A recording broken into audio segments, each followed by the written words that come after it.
जी। सैनिक तुरंत वहां से भाग गया। प्रिंसेस ने अपनी आंखें बंद की। वो बहुत ही परेशान लग रही थी। उसने पास खड़े जनरल से पूछा, क्या वो इमॉर्टल अभी तक नहीं पहुंचे?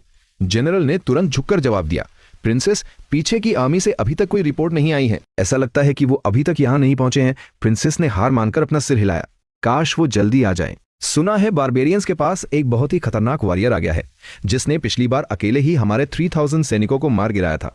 वो अकेले ही पूरी जंग का पासा पलट सकता है। भले ही हमारी सिटी में कई मार्शल आर्ट्स एक्सपर्ट्स हैं, लेकिन युए बुकुन ने खुद कहा था कि अगर वो और मास्टर शाओलिन मिलकर भी उस पर अटैक करे तो भी वो बारबेरियन एक्सपर्ट उन दोनों से एक कदम आगे ही रहेगा। अगर आखिरी दम तक फाइट हुई तो शायद उन दोनों को अपनी जान से हाथ धोना पड़ेगा। यह सुनकर जनरल भी हैरान रह गया। क्या वो बारबेरियन वॉरियर सच में इतना खतरनाक है? उसकी बात अभी पूरी भी नहीं हुई थी कि सिटी के बाहर से घोड़ों के दौड़ने की एक बहुत ही भारी आवाज गूंजने लगी। पूरी जमीन कांपने लगी थी। हजारों की तादाद में भारी सेना सिटी की तरफ बढ़ रही थी। दीवार पर खड़े सैनिक तुरंत अपने बोझ खींचकर तैयार हो गए, लेकिन उस सेना के सबसे आगे एक परछाई हवा में उछली और एक ही बार में कई मीटर की दूरी पार कर ली।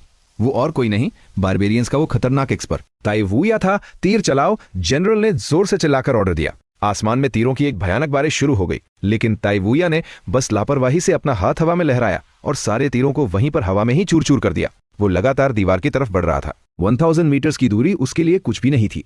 देखते ही देखते वो दीवार पर चढ़ने वाला था। सभी सैनिक पूरी तरह से डर चुके थे। नॉर्मल दुश्मनों से लड़ना तो फिर भी ठीक था, लेकिन इस जैसे मॉन्स्टर के सामने। अगले ही पल ताई वुया अकेले ही दीवार के ऊपर कूद गया और हमारे सैनिकों को गाजर मूली की तरह काटने लगा। उसी वक्त बारबेरियंस के भारी हथौड़ों ने सिटी के मेन गेट पर जोरदार वार किया।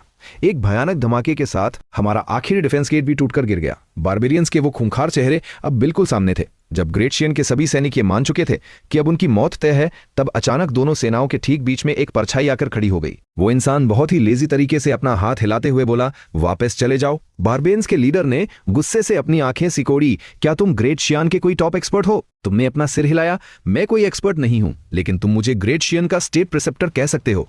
ये 4 शब्द सुनते ही दीवार पर खड़े सैनिकों के अंदर जैसे जान आ गई।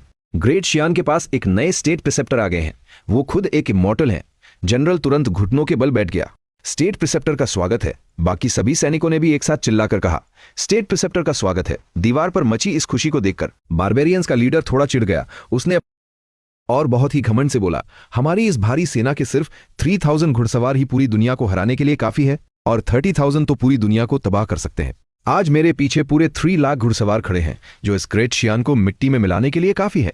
तुम जैसे मामूली एक्सपर्ट में इतनी हिम्मत कहां कि मेरी इस 3 लाख की सेना का सामना कर सको? इतना कहकर वो जोर से चिल्लाया और मेन गेट पर खड़े घुड़सवारों ने सिटी के अंदर हमला कर दिया। पूरी जमीन कांपने लगी थी। सैनिकों के चेहरे डर से सफेद पड़ चुके थे।